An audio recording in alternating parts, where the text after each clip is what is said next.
Hello everyone, it's Monday and you're watching Within the Frame. I'm Kim Bo-kyung.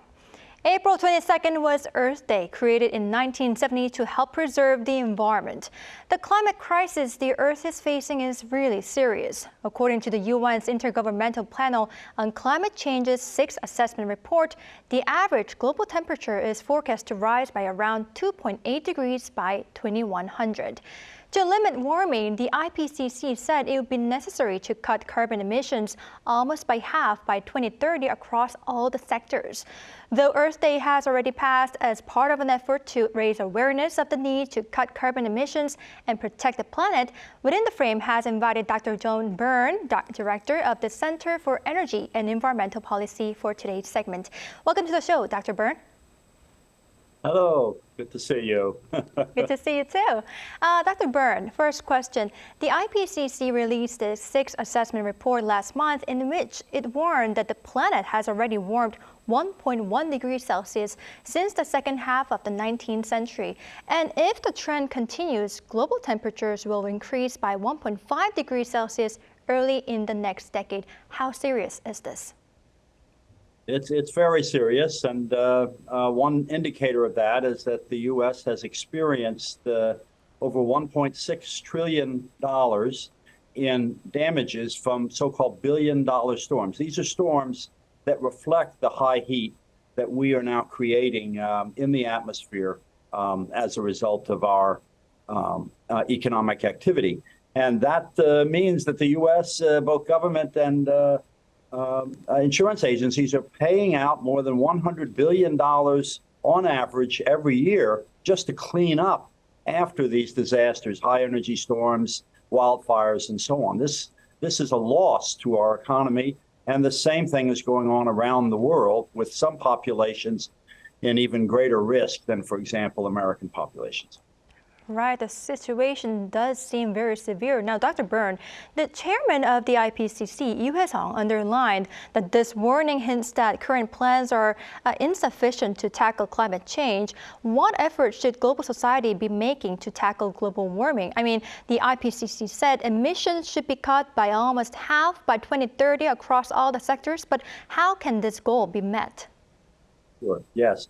So Dr. Lee Hye-sung is correct. We have a very serious problem, and we have to reach a significant reduction by 2030 in order to stay on course to avert major problems for the rest of the century. So I think the two tools that we should use are energy efficiency, both in our buildings and our electricity sectors, and significantly in our industrial sectors. And the other is to make the rapid shift to renewable energy in our electricity and a broader energy system. So I think those are the two tools that we know work.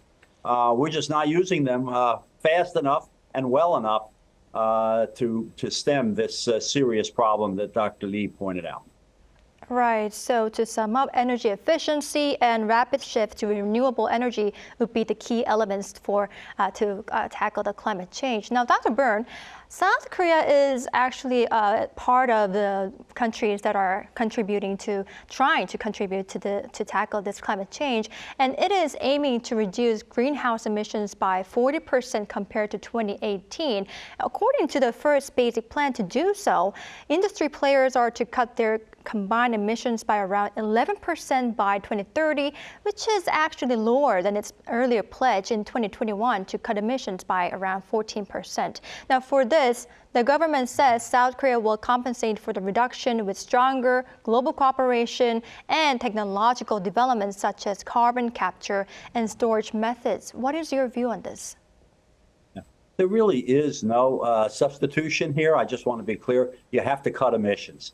And while we are still working at a research level on carbon capture, it is the most expensive option that we have, and we have no clear evidence yet that it works. So I think the better route is to work on energy efficiency and renewable energy, particularly 100% renewable energy plans. And that's what we need to do.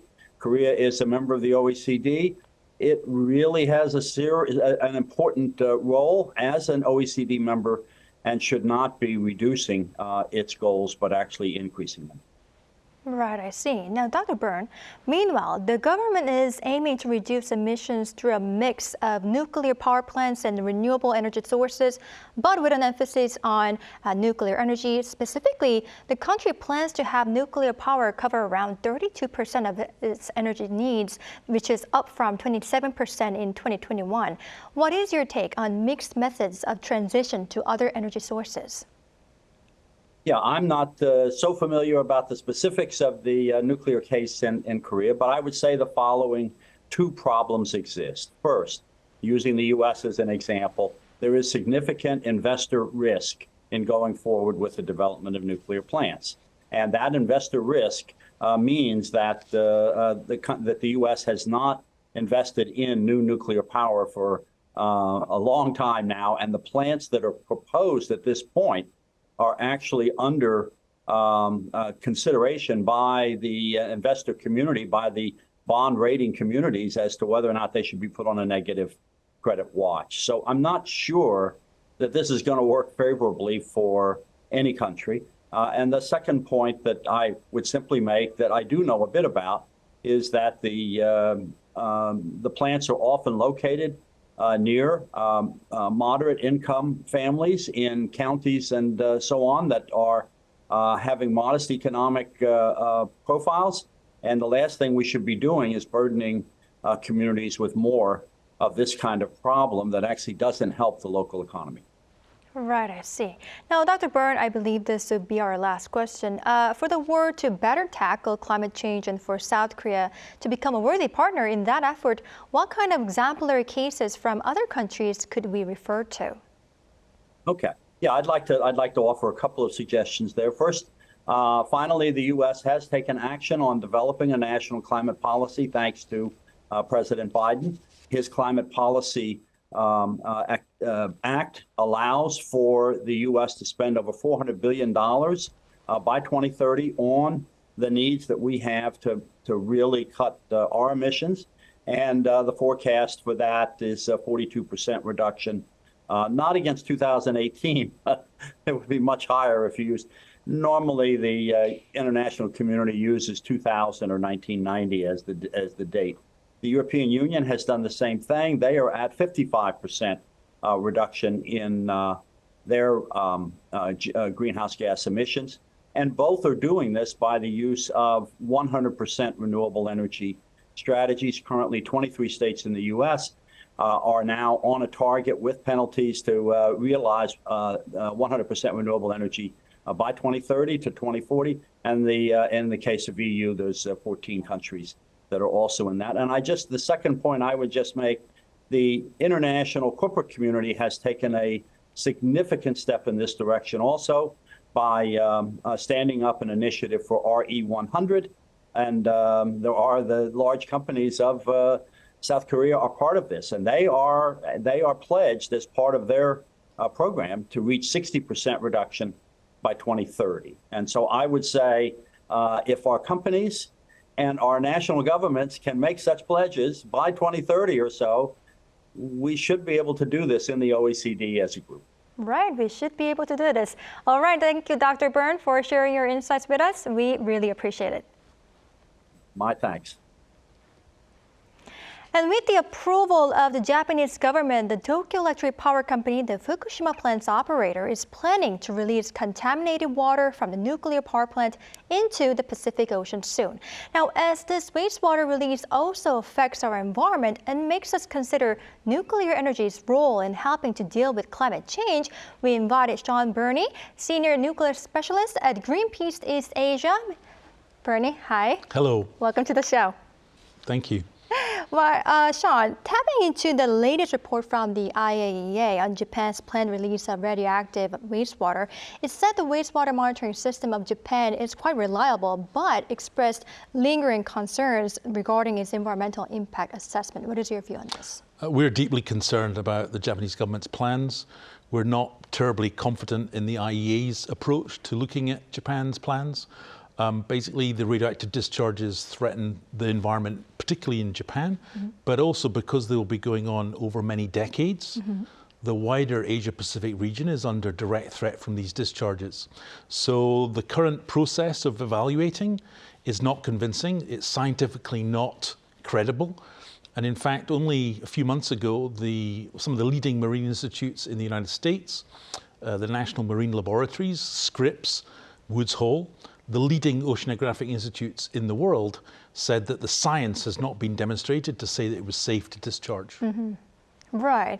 Now, considering more than 1 million, tons of water stored in around thousands of tanks at the destroyed plant, it's hampering the decommissioning itself and is in danger of leaking in the event of perhaps major earthquake or tsunami.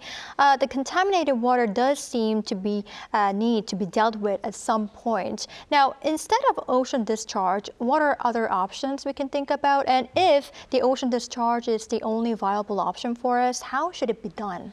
Well, you're absolutely right. The problem is that the water is still increasing at the site because there isn't a solution yet to stopping the groundwater coming onto the site and becoming contaminated. It's about 100 tons per day, every day, every month, every year.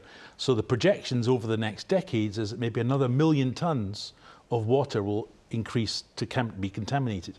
So the Japanese government plan is not a solution. In terms of storage, there is storage space in the area immediately around Fukushima Daiichi. There's areas of Futaba and Okuma. They have 14 million tons of contaminated soil, 14 million tons of waste that's being stored there. They could build additional storage tanks. They don't want to because of the cost. Oh, I see. So it was the reason was just the cost. It's largely the cost. And the second part, which is almost as important, the Japanese government is committed to nuclear energy. Fukushima is a constant reminder to the people of Japan about what happens when things go wrong. And the Japanese government needs to communicate that they're solving the problems at Fukushima. They're dealing with the legacies of the disaster. They're not. The decommissioning is not going to happen, as the Japanese government say, but discharging appears to be solving at least one of the problems. I see.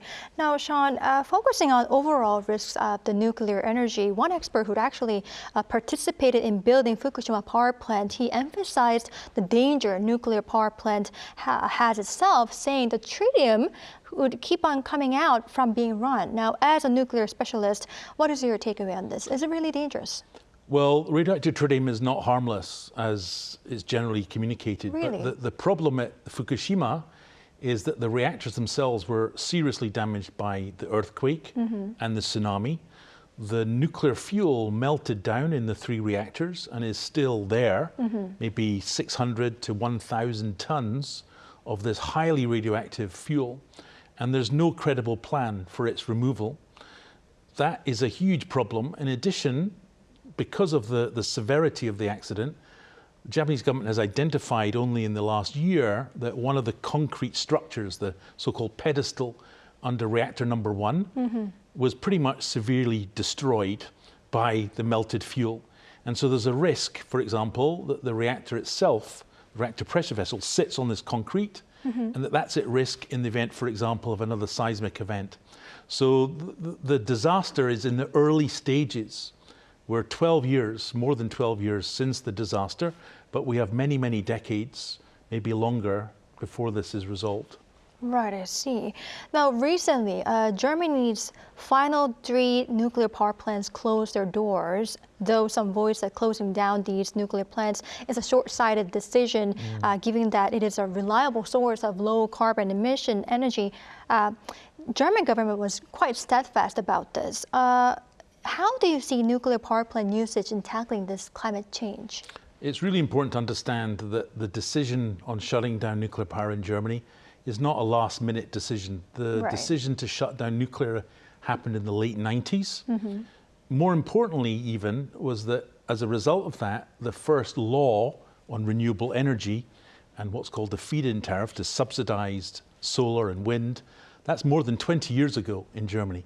So for more than 2 decades, the German state, the German economy, the German public have been investing in renewables. One of the consequences of that is that there's been a global demand for renewables and wind, solar, and the costs have dramatically shot down because of this huge market. Germany at the time was the third largest economy in the world. So Germany has subsidized the dramatic reduction in renewable costs. We need renewables. As we heard from your previous speaker, really the only solution to decarbonize as fast as possible is renewable energy. And one reason we have renewable energy is because of the German nuclear phase out. Right. I mean, Germany was the one who closed down these nuclear power plants, but there are still many other countries, including South Korea, that is going on with this contentious debate on using this nuclear energy. What are the reasons behind these other countries regarding this? There's so many reasons why countries decide to go for nuclear. There's a security issue. It gives you access to nuclear material that if you want to use for a bomb, that's a possibility. There's also the technology. You have a built-in interest, large engineering communities, institutes that basically are stuck last century. Nuclear is going to deliver. There's a lot of momentum behind nuclear at the moment, but actually it's a really distracting debate. We are in a climate crisis. We have to decarbonize as fast as possible. We're not going fast enough. The only way to do that is through renewables. If we waste our time thinking that nuclear, I'm old enough to remember the last Renaissance, which didn't happen 20 years ago, where we were told we need nuclear for climate. So really, this is a false debate, and countries really need to start investing in renewables on a much bigger scale, including Germany. Right, I see. I mean, I totally agree that we need to focus on developing this nuclear renewable energy, of course. But for those countries that are keeping to develop this nuclear energy, nuclear power plants, are there any recommendations or suggestions that you could give us so that they can safely do it so? That's an inherent contradiction. A nuclear power plant is only seconds away from a severe accident. It may never happen. But the probability is that at some point, somewhere in the world, the next Fukushima or the next Chernobyl, or even more severe, will happen.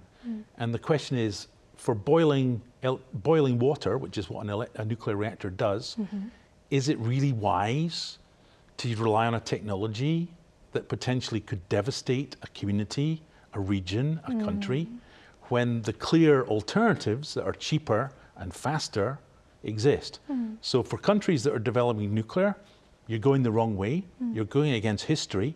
You're going against the planet, because we need to decarbonize as fast as possible.